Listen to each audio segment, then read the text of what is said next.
제3장. 제9시 기도 시간에 베드로와 요한이 성전에 올라갈새 나면서 못 걷게 된 이를 사람들이 메고 오니 이는 성전에 들어가는 사람들에게 구걸하기 위하여 날마다 미문이라는 성전문에 두는 자라. 그가 베드로와 요한이 성전에 들어가려 함을 보고 구걸하거늘 베드로가 요한과 더불어 주목하여 우리를 보라. 그가 그들에게서 무엇을 얻을까 하여 바라보거늘 은과 금은 내게 없거니와 내게 있는 이것을 내게 주노니 나사렛 예수 그리스도의 이름으로 일어나 걸으라. 오른손을 잡아 일으키니 발과 발목이 곧 힘을 얻고 뛰어서서 걸으며 그들과 함께 성전으로 들어가면서 걷기도 하고 뛰기도 하며 하나님을 찬송하니 모든 백성이 그 걷는 것과 하나님을 찬송함을 보고 그가 본래 성전 미문에 앉아 구걸하던 사람인 줄 알고 그에게 일어난 일로 인하여 심히 놀랍게 여기며 놀라니라. 안녕하세요. 큰숙가족 여러분, 매일 말씀의 김여찬입니다. 오늘 말씀은 사도행전 3장 1절부터 10절입니다. 여러분, 사도행전을 읽으면서 우리가 기억해야 되는 것을 꼭 말씀드리고 싶습니다. 그것은 뭐냐면 사도행전의 주인공은 바울이나 사도들이나 베드로와 같은 자가 아니라 성령님이시다라는 것입니다.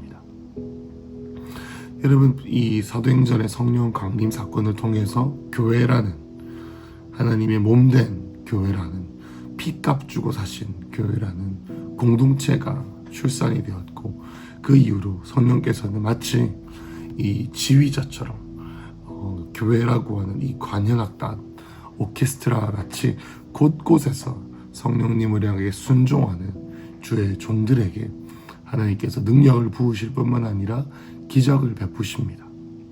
그래서 우리는 오늘 이 본문을 볼 때도 성령께서 이렇게 교회에 역사하시는구나.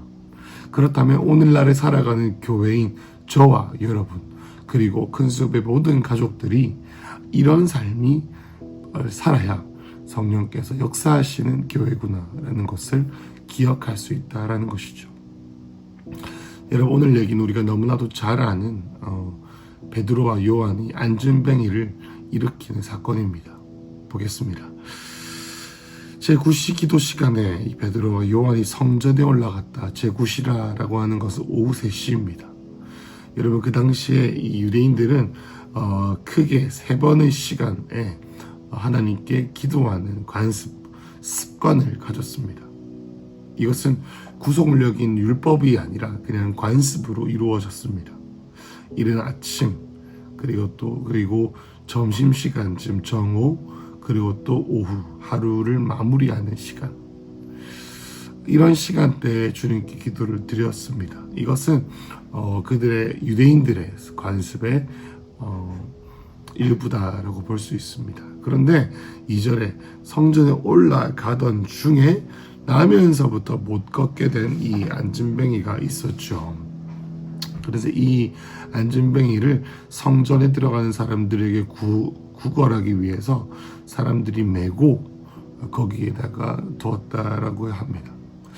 왜 이런 사람들이 이 안진뱅이를 옮겨주었나라고 할 때 학자들은, 유대인들은 이러한 나약한 사회적 약자들을 도와주는 것이 생활화되어 있었다라고 하기도 하고, 또 이 분명한 성전에 들어가는 문에 미문에 이 안진뱅이가 있었다라는 것은 뭐냐면 구걸하기 최적화된, 경건하고 하나님께 잘 보이고자 하는 사람들이 가기 때문에 비교적 수월하게 구걸할 수 있었기 때문인 것으로 보입니다.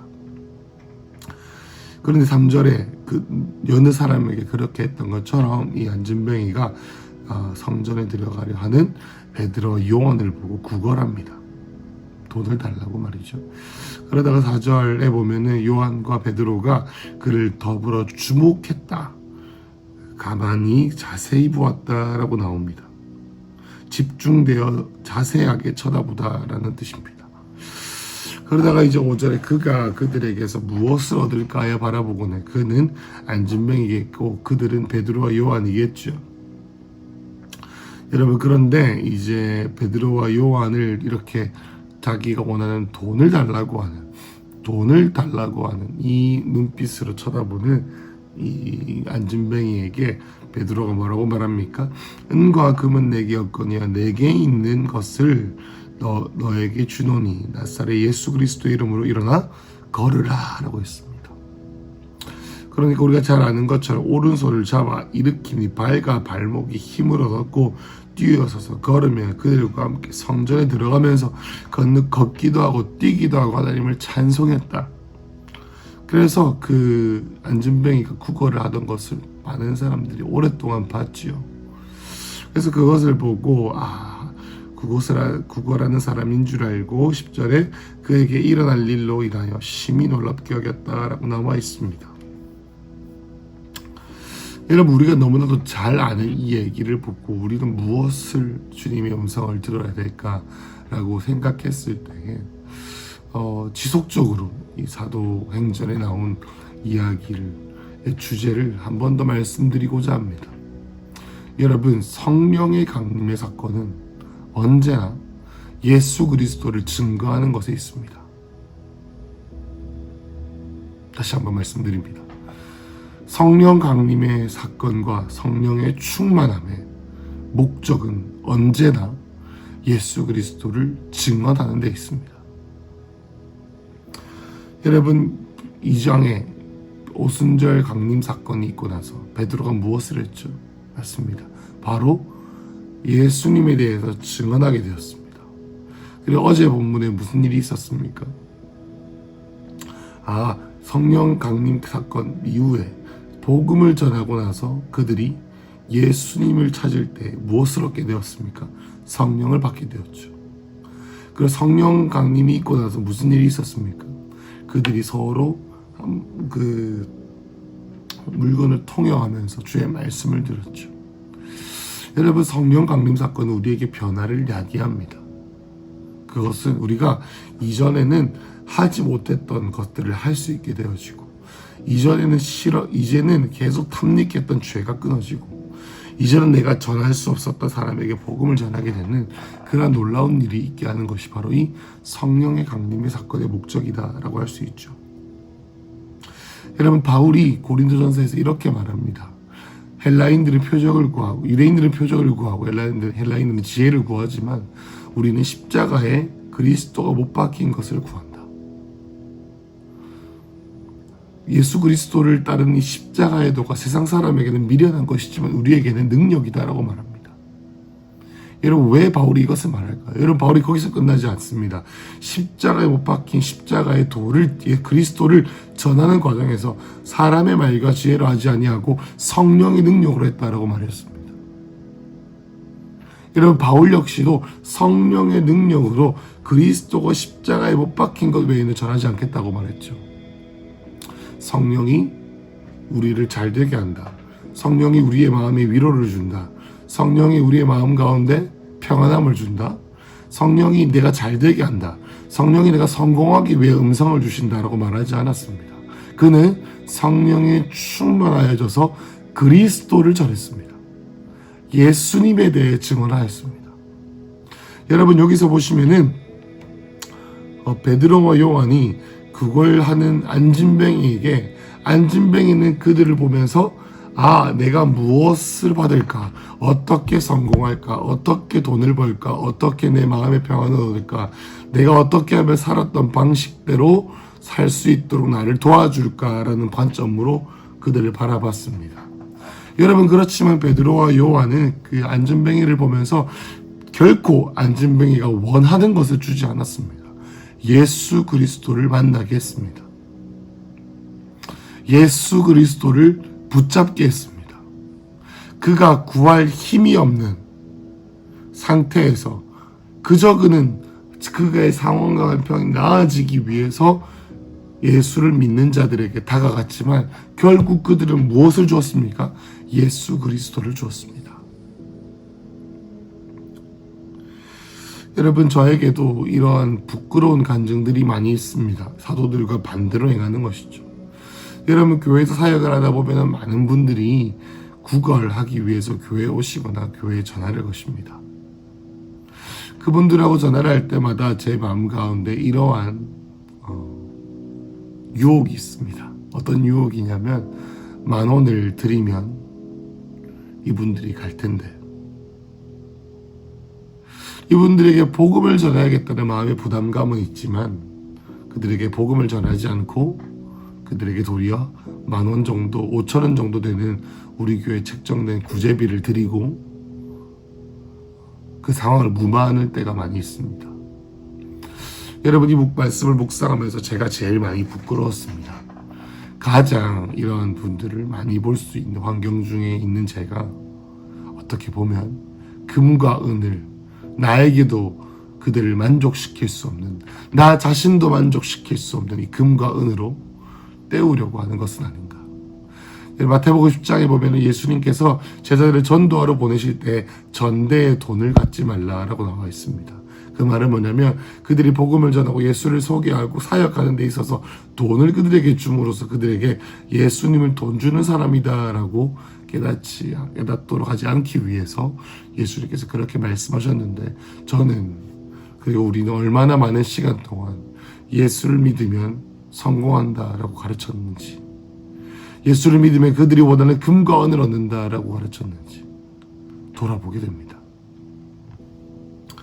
여러분, 그 과정 가운데 저와 여러분이 오늘 이 말씀을 통해서 또 기억해야 하는 것은, 여러분, 우리가 성령 충만을 받기 원한다면, 성령 충만을 받았다면 그것의 목적은 언제나 세상을 향해서, 우리 자신을 향해서, 우리의 가까운 관계들을 향해서 금과 은은 내게 없거니와 내게 있는 것 예수 그리스도를 소개하는 것이 성령 충만의 목적이다라는 것을 꼭 기억해야 합니다.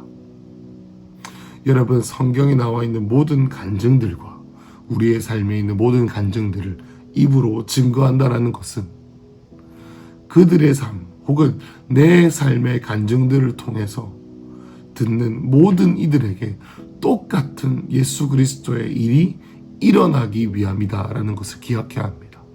여러분, 간증 그리고 증거는 예언의 형, 다시 말해서 똑같이 그 일이 일어날 수 있다라는 것을 보고 격려하고 용기를 북돋아 주기 위함임을 우리가 기억해야 합니다. 여러분, 오늘 하루 우리가 하루를 살 때에 성령의 충만함을 구하고 이 말씀을 통해서 묵상하고 예수님께서 우리에게 격려하실 것입니다. 할 수 있다. 할 수 있다. 전해라. 금과 은은 너에게 없지만 모든 이름 위에 뛰어난 나의 이름이 너의 안에 있다. 나를 증거해라. 종교적인 책임감이 아니라 나와 인격적으로 동행하며 너에게 있는 나, 너에게 있는 나의 임재를 전달해라 라고 예수님께서 오늘 여러분께 말씀하십니다. 여러분, 오늘도 제가 여러분께 말씀드립니다. 금과 은은 저에게 없지만 나에게 있는 나사렛 예수 그리스도 이름으로 여러분께 선포하고 강력하게 요청합니다. 예수의 이름을 믿고 구원을 받으시고, 우리의 물리적인 구원이 아니라 영적인 구원, 우리의 정체성이 예수 그리스도를 믿을 때에 우리의 정체성이 땅에서 사단의 자식이 있는 차원에서 하늘에 앉힌 자로 예수님께 구원을 받을 때 영과 혼과 육이 정렬이 되어 우리에게 필요한 하늘 아버지께서 채우시고 공급하시고 치유하시고 새롭게 하시고 일으키시고 모든 것을 회복하시는 역사가 우리의 영의 구원이 먼저 있을 때 우리의 육의 구원, 물리적인 구원으로 오게 하실 그 예수님이 오늘도 저와 여러분께 있기를, 임하시기를 예수님의 이름으로 축복합니다. 기도하겠습니다. 사랑하는 예수님, 금과 은은 내게 없지만 내게 있는 나사렛 예수 그리스도의 이름으로 우리가 함께 선포합니다. 주여, 오늘 우리의 삶 가운데 우리가 전하는 너무나도 사랑하는 예수 그리스도 그 이름이 전파되게 하여 주시옵소서. 주여, 오늘 나를 사용하여 주시옵소서. 예수님의 이름으로 기도했습니다. 아멘.